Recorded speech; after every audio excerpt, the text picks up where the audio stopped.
الاتنين دول لسه مش مظبوطين، هعيد تاني. صرصورة حبيبتي، انا وباباكي هنسافر اسبوع وهنرجع بسرعة. اجي معاكم؟ لا مش هينفع، دي سفرية شغل. يوه، طب هاتي مصروف. هديكي حاجة احسن من المصروف، خدي الدبدوب ده. الله، لعبة. خلي بالك منه كويس يا اسراء، واعرفي انه طالما الدبدوب ده معاكي احنا كمان هنفضل معاكي. ماشي. عمو اكرم، بابا وماما رجعوا؟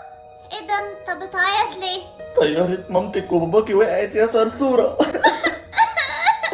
ايوه يا بنتي زي ما قلتلك. اسراء قومي روقي اوضتك. حاضر يا عمو، هروقها ثواني. مفيش حاجة اسمها ثواني، قومي حالا. خلاص هروقها. يا ربي، كل شوية نضفي اوضتك، اغسلي المواعين، اعملي لي محشي، بكرهك. ايه ده الدبدوب اللي ماما ادتهوني قبل ما تموت. ايه ده شكله جواه حاجة. فلاشة. ها خلصتي؟ ايه ده؟ انت جبتي الدبدوب ده منين؟ ده الدبدوب اللي ماما ادتهوني قبل ما تموت. ايه ده في حاجة جوه.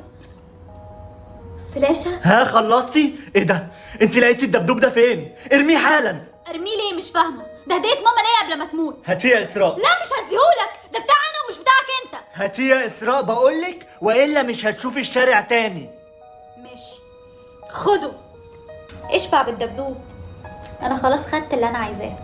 خلينا نشوف ايه الحاجة اللي عمو اكرم خايف اشوفها قوي كده.